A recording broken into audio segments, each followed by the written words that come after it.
बस आप चुपचाप नाम जप करते रहिए। तो सच्ची कहते हैं वृंदावन में बैठे 100 के 100% में 1% भी इच्छा नहीं कि हमारी किडनी ठीक हो जाए। इससे बड़ा साक्षी हम नहीं दे सकते, क्योंकि वृंदावन हमारा प्राण सर्वस्व जीवन है। कई लोग ऐसे आए कि मैं डिप्रेशन में था, जब से प्रवचन सुना राधा राधा जपा सब खत्म हो गया। बाहर से सुनकर राधा राधा खत्म हो जाए, अगर आपको कहीं ऐसा है इसका मतलब आप बात ही नहीं सुन रहे, नाम ही नहीं जप रहे। अगर आप मान ले तो निर्विघ्न आपका समय जाने लगेगा। 24 घंटे में एक बार आपकी कुटिया में ताली या मंजीरा बजना चाहिए और जोर से नाम होना चाहिए, राधा राधा या राधा वल्लभ श्री हरिवंश, या जो और अन्य उपासना वाले हैं अपने उपास्य देव का नाम कीर्तन। नाम का विस्मरण होना मृत्यु समझे उपासक। नाम को पकड़ लीजिए। कह रहे अवशेषानाप यन्नाम कीर्तते सर्व पातकै, कोई भी अपराध कोई भी पाप नहीं बचेगा, नाम सबका नाश कर देगा। बस जपते रहिए। जैसे सिंह के सामने दहाड़ में न हिरन टिकता है न कोई भेड़िया टिकता है, सब भागते नजर आते हैं, ऐसे ही राधा राधा राधा तो अपराध पाप दुर्वासना सब भाग जाती है हृदय से, हृदय निर्मल हो जाता है। पर निरंतर दीर्घ काल, श्री पातंजलि जी कह रहे सातु दीर्घ काल निरंतर सत्कार सेवितो दृढ़ भूमि, आदर सहित दीर्घ काल तक निरंतर जपा जाए। यदि कहीं भावपूर्वक नाम जपा जाए तो बहुत जल्दी नाम का प्रकाश हो जाए। पर भावनाओं तो चिंता मत करना, भाव कुभाव अनखालसहु नाम जपत मंगल दिस दसहु। पर यहां कह रहे हैं यदि भावपूर्वक जपा जाए तो आंसू निकलने लगेंगे, राधा राधा राधा, और रोने का मन होगा। ऐसा आपसे पूछा जाए क्यों रो रहे हैं तो आपके पास कोई उत्तर नहीं होगा कि मुझे कुछ याद आ रहा है या किसी या कुछ नहीं, आप उत्तर नहीं दे पाएंगे, बस आंसू चल रहे हैं। सर्वोत्तम साधना नाम की, जैसे धातु को शुद्ध करने के लिए अग्नि में डाला जाता है, जलाकर मल रहित कर देती है, ऐसे नाम से एक अग्नि पैदा होती है, साधक उसको सहे। जब अग्नि जैसे होती तो ताप होता है, ऐसे नाम जपने से हृदय में एक जलन पैदा होगी जो तुम्हारी दुर्वासनाएं छुपी हुई उनको भस्म करेगी। उस समय आप विचलित मत होइएगा, गंभीर धैर्य पूर्वक उस ताप को सह लीजिएगा। विश्वास कीजिए अनंत जन्मों की जलन मिट जाएगी अगर सह गए। अगर मनुष्य नाम के बल से इस जलन को सह जाए तो फिर नरक यंत्रणा, मां के गर्भ में जाना, ये सब खत्म हो जाएगा। देखो हम बड़े बड़े कष्ट सहने के लिए तैयार हो जाते हैं जब हमें पता हो जाता है कि अब हमको ऑपरेशन करवाना ही पड़ेगा। अब फिर राजी हो जाते हैं, पैसा दे देते हैं, दस्तखत कर देते हैं कि यदि हम मर जाएं तो आपका कोई दोष नहीं। क्यों? अब वो पीड़ा हटानी है। हो सकता है महीनों बिस्तर में हमें, हो सकता है इन्फेक्शन भी हो जाए, परेशान, पर ऑपरेशन करना ही पड़ेगा। ऐसे ही मान लीजिए अब ये ऑपरेशन करना ही पड़ेगा। जन्म जन्मांतरों से हमारा भव रोग बढ़ चुका है, अब ऑपरेशन के लिए तैयार हो जाइए। ऑपरेशन के लिए तैयार क्या होता है? चीड़ा फाड़ा जो लगेगा, सुन्न का सुई लगेगा, बड़ा कष्ट सहना पड़ेगा, महीनों बिस्तर में पड़े रहना पड़ेगा, पर हम वो करेंगे अब, क्योंकि इस रोग से निवृत्त होना है। ऐसे ही हमको विकारों से जलना पड़ेगा, हमको प्रियजनों की भावनाओं से बचना पड़ेगा, हमको अपनी प्रिय भावनाओं से बचना पड़ेगा, हमको अकेला अकेला पूरे विश्व से युद्ध करना पड़ेगा, तब भव समुद्र से पार होता है। भव रोग से क्या अकेला? इस मार्ग में कोई किसी का सहयोगी नहीं होता, पक्का समझना।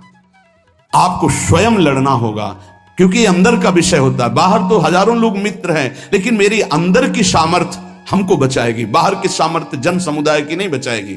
हमारे अंदर कोई वृत्ति आ रही हो, अंदर का भजन बचाएगा, बाहर का नहीं। एक एक वृत्ति आपको सुधारनी, आपको लड़ना होगा। पर आप अगर निश्चय कर लें तो आप लड़ सकते हैं, क्योंकि आप हरि के अंश हैं, आप में सब सामर्थ्य है। देखो लगता है कि एक सुई लगती है तो लगता है हम नहीं सह पाएंगे, भारी से भारी जब कष्ट आए तो सब कोई सह जाता है। ऐसे जीवन में सबके कष्ट आते हैं। बहुत सामर्थ्य है आप में, आप बहुत कुछ सह सकते हैं, आप टूटिएगा नहीं। जैसे प्रलयाग्नि प्रकट होती है तो सबको भस्म कर देती है, ईंट आदि सब द्रवित हो जाते हैं, सब कुछ द्रवित, भयंकर अग्नि में सब द्रवित हो जाते हैं, सब राख हो जाते हैं। ऐसे कह रहे हैं जब नाम जपते जपते तुम्हारी नाम में रुचि हो जाएगी तो युग युगांतर से जो तुम्हारे पाप के संस्कार अंदर हैं, एक दिन के हैं, एक दिन के हो तो खत्म हो जाएं, युग युगांतर से वो अंदर नाम अग्नि पैदा करेगा कि सब भस्म हो जाएंगे। बस आप चुपचाप नाम जप करते रहिए, गोविंद गोविंद कृष्ण कृष्ण हरि हरि। यदि अज्ञान से तुम्हें कुछ पता नहीं नाम का क्या प्रभाव है, क्या लाभ मिल रहा है नहीं मिल रहा, पर संत ने कहा है, सत्संग में सुना है, अब तो नाम जपेंगे। पुण्य श्लोक भगवान श्री हरि का नाम, प्रियाजू का नाम आप जपने लगे, आपका मंगल हो जाएगा। सच्ची मानिए, यदि आप चाहेंगे नाम जप से तो रोग को मिटा देंगे, चाहेंगे तो। पूरे धन्वंतरी जी ने आयुर्वेद का शोध करके देखा तो जो औषधियों में शक्ति पाई गई उससे लाखों गुना बढ़ करके रोग मिटाने की शक्ति भगवान के नाम में पाई गई।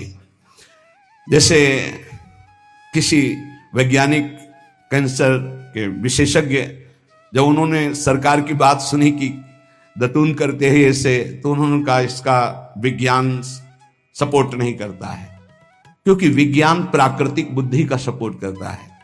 भजन बल से वो किसी के रोग नष्ट नहीं करते थे, बहुत दैन्यता से वो रोग, तो दया आ गई, करुणा आ गई, उस रोग को अपने ऊपर ले लिया और उसके रोग की निवृत्ति कर दी। जैसे भाई जी को करुणा आई, राधा बाबा के रोग को अपने ऊपर ले लिया, उनको रोग की निवृत्ति कर दी। ऐसे महापुरुष जन कर नाम से वो अपने रोग नहीं मिटा सकते थे क्या? अपना पैर कटवा लिया, अपना नहीं करते, क्योंकि लिया है उन्होंने, स्वीकार। यही तो संत महापुरुषों की महिमा गाई गई है कि वो दूसरों के लिए अपने कष्ट को बढ़ा देते हैं और उनको पता नहीं है, उनको पता भी नहीं चल। राधा बाबा को तो श्री कृष्ण चंद्र जी ने कहा कि जो भाई जी महीनों से अस्पताल में पड़े, ठीक नहीं हो रहे, वो आपका प्रारब्ध भोग रहे। तब बाबा जाकर के बोल, भाई जी ने कहा क्यों व्यर्थ की बात कर? जब उन्होंने कहा नहीं श्री कृष्ण ने कहा है, तो उनका बाबा हमें कोई फर्क नहीं पड़ता, लेकिन आपको फर्क पड़ जाता, इसलिए हमने प्रारब्ध को आपके स्वयं ले लिया है। अब आप एक प्रसंग पर ध्यान दीजिए, महाप्रभु चैतन्य देव के। जब तीर्थ याटन में महाप्रभु चैतन्य देव विचरण कर रहे थे तो एक नगर में गए, जहां जाते थे हजारों लाखों लोग उनके दर्शन के लिए दौड़ पड़ते थे। महाप्रभु साक्षात प्रेम मूर्ति, और भगवान करुणा करके ऐसे रूपों में आते हैं जगत मंगल करने के लिए। हरि बोल, तो पूरा समुदाय भावावेश में हो जाता, हरि बोल, मोर प्राणनाथ कृष्ण, अश्रुप्रवाह, तो सब विकल हो जाते हैं। जैसे भरत जी चित्रकूट में सिया राम, तो पूरा चित्रकूट मानो सिया राम में हो गया हो। उस नगर के लोग परमानंद का लाभ लिए, महाप्रभु चैतन्य देव चल दिए। तो एक वासुदेव कुष्ठी थे जिनके गलित कुष्ठ शरीर में था, वो चल नहीं सकते थे, तो घुटनों के बले से रगड़ रगड़ करके वहां आए। जब वहां आए तो भीड़ लगभग जा रही थी, तो उनका कहाँ गए वो सन्यासी महापुरुष जिनके सब दर्शन करने आ रहे थे, मैं नीच भी दर्शन करने आया, कहाँ गए? बोले वो तो चले गए। बहुत विकल हुए, रो पड़े कि वैसे ही दुर्दशा भोग रहा हूं, एक बार नाम सुना था, दर्शन पाने के लिए आया, वो तो चले गए, हाय अब कैसे, मैं चल भी नहीं सकता, दौड़ भी नहीं सकता। इतनी विकलता कि महाप्रभु एकदम खड़े हो गए और दौड़ पड़े वापस, और लौट करके आए। ओ जे देखा सामने गौर वर्ण गौरांग महाप्रभु, चिल्ला कर रो पड़े, अरे करुणा में प्रभु। बोले सिर्फ आपके लिए आया हूं, सिर्फ आप। अब आप देखिए, महाप्रभु ने पकड़कर खड़ा किया, वो रो रहा, छुओ मत, मेरे शरीर में पीप है, दुर्गंध है, प्रभु मैं नीच हूं, छूने लायक नहीं। प्रभु ने खड़ा किया और ऐसे जीव ही गले से लगाया, वो तो चीख पड़ा, प्रभु आपके इस परम पावन देह के स्पर्श लायक ये दे नहीं, नाथ आपके शरीर में पीप लग जाएगी। महाप्रभु ने बिल्कुल नहीं सुना और ऐसे गले से लगाया और कहा, तुम्हारे स्पर्श से श्री कृष्ण के आलिंगन का सुख मिल रहा है। जे भी आंख खोलकर वासुदेव कुष्ठी ने देखा तो कहीं कोई कुष्ठ नहीं। वैज्ञानिक मानेंगे इसे, आप चैतन्य चरित्र में पढ़ लीजिए, जे ही महाप्रभु चैतन्य देव ने आलिंगन किया, एक भी कुष्ठ का दाग नहीं रह गया। क्या हुआ? कृष्ण नाम का प्रभाव। एक आत्महत्या करने जा रहे थे, गलित कुष्ठता, भाई जी के पावन चरित्र में पढ़ लीजिए। तो कंबल ढके हुए वो उनको किसी ने कहा कि मरने से पहले एक बार भाई जी के पास चले जाओ, ऐसे महापुरुष के दर्शन करके ही मरो जब तुम्हें मरना ही है तो। पर एक बार उनका उद्देश्य था कि भाई जी के पास जाएगा तो इसका विचार बदल जाएगा, आत्महत्या का जो है ये विचार नहीं रहेगा। भाई जी ऑफिस में थे, किसी ने कहा कोई बहुत अपने शरीर को ढके हुए केवल आंख दिखाई दे रही और रो रहा है, कह रहा है एक बार भाई जी के दर्शन करा दो। भाई जी तत्काल भावावेश में हो गए और बुलाया, हाँ क्या सेवा करे, क्या बात, आप क्यों रो रहे हैं? उन्होंने कहा कि प्रभु मैं बहुत पापी और नीच हूं। नहीं नहीं भाई ऐसा मत बोलो, क्या बात है, आप कंबल से अपना मुख क्यों ढके, हटाइए। तो जे भी हटाया तो घाव पीप पूरे शरीर में, गलित कुष्ठ, पापों का बड़ा भारी दंड। सहम गए देखकर भाई जी।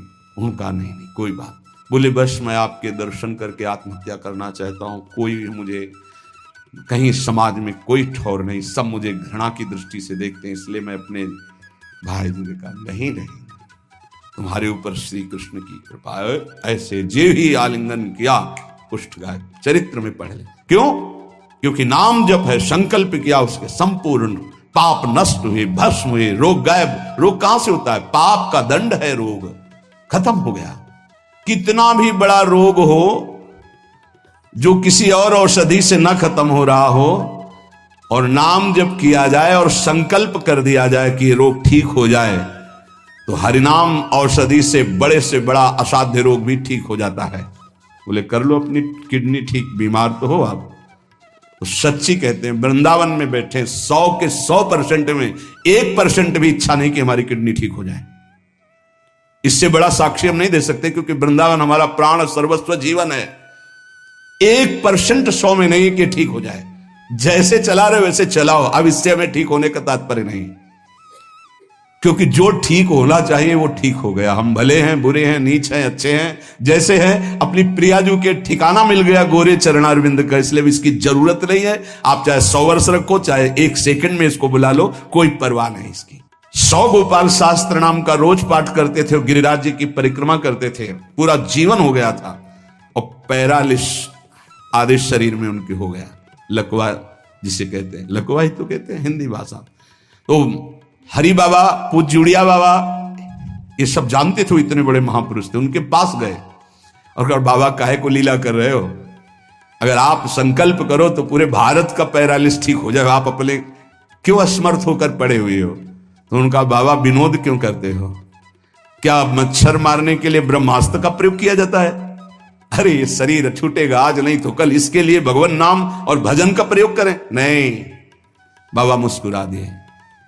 पर शास्त्रीय सिद्धांत, यदि आप औषधि से भी नहीं ठीक हो रहे हैं तो नाम जप कीजिए और संकल्प कीजिए कि ये रोग ठीक हो जाए। पक्का ठीक हो जाएगा जब उस पाप की नष्ट करने योग्य आपका भजन बन जाएगा, पक्का ठीक हो जाएगा।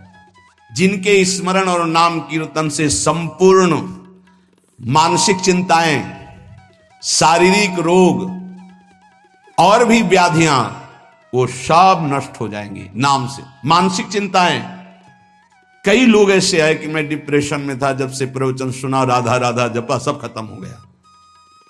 बाहर से सुनकर राधा राधा खत्म हो जाए, अगर आपको कहीं ऐसा है, इसका मतलब आप बात ही नहीं सुन रहे, नाम ही नहीं जप रहे। अरे नाचने का मन होता है। आधयो व्याधयो यस्य स्मरण नाम कीर्तनात्, कोई भी मानसिक या शारीरिक कष्ट उसे व्यापता ही नहीं जो नाम जप कर रहा है। सच्ची मानिए, आप पकड़िए, इस बात को पकड़िए, नाम जप से सब कुछ ठीक हो। एक बहुत डिप्रेशन में यहीं आए हुए थे, उनको हमने बताया सबके जूते साफ करो, यहां सबकी पादुका साफ करो, वाणी पाठ में बैठो और पाओ श्री जी की जूठन, ठीक हो जाओ। ये कोई आशीर्वाद नहीं था, ये पाप नष्ट करने की प्रक्रिया थी। जब आप सबकी पादुका साफ करोगे तो आपके सारे पाप नष्ट हो जाएंगे। पर देहाभिमान प्रबल, पादुका हम सबकी, ये बहुत बड़ी बात है। बड़े सौभाग्यशाली जिनको ये रहस्य पता चल जाए कि सब संतों के बाथरूम साफ करने का अवसर मिले, पादुका साफ करने का अवसर मिले, जूठन फेंकने का अवसर मिले, तो अहो भाग्य, जीत गए आप इस माया पर। पर यह बात सबकी समझ में नहीं आएगी, क्योंकि अभिमान नष्ट होता है। जिस समय आप दूसरों की पादुका साफ करेंगे, उस समय आपके पाप और अभिमान दोनों का नाश हो जाएगा। पर ये बहुत कठिन बात है, बहुत कठिन बात है। सब लोग खड़े हैं और आप उनकी पादुकाएं, और कोई कठिन बात नहीं। आप गुरुद्वारा जो साहब कहते हो, वहां चाहे आप जितने बड़े पदाधिकारी हो, वहां अगर सेवक हो तो वहां पहले जोरी सेवा मिलती, पादुका की सेवा करो। और सब करते हैं। सर्वरोगोपशमनम सर्वोपद्रव नाशनम शांतिदम सर्वरिष्टानाम हरे नामानुकीर्तनम। गंगा के किनारे पूज्य हरि बाबा विचरण कर रहे थे तो 10 गांव के लोग एकत्रित होकर आए और कहा, बाबा गंगा जी जब बढ़ती तो पूरा हाहाकार मच जाता है, हमारे खेत बह जाते हैं, गांव पूरा जीना मुश्किल हो जाता है। ना कोई इस बात को समझ पा रहा है और ना हम में कोई सामर्थ्य है। बाबा कृपा करो, आपके पास तो बहुत लोग आते रहते हैं। हरि बाबा विश्व प्रसिद्ध महापुरुष थे, उड़िया बाबा सदैव साथ रहते थे। अनूप शहर। हरि बाबा ने सबकी करुण पुकार सुनी तो बाबा ने कहा, हाँ हमारे पास एक बहुत बड़ा पावर है, नाम। सुनो, सबको साथ देना पड़ेगा। क्या? बोले बालू का बांध बांधेंगे। हमारे पास पैसा नहीं, हमारा कोई सहयोग नहीं,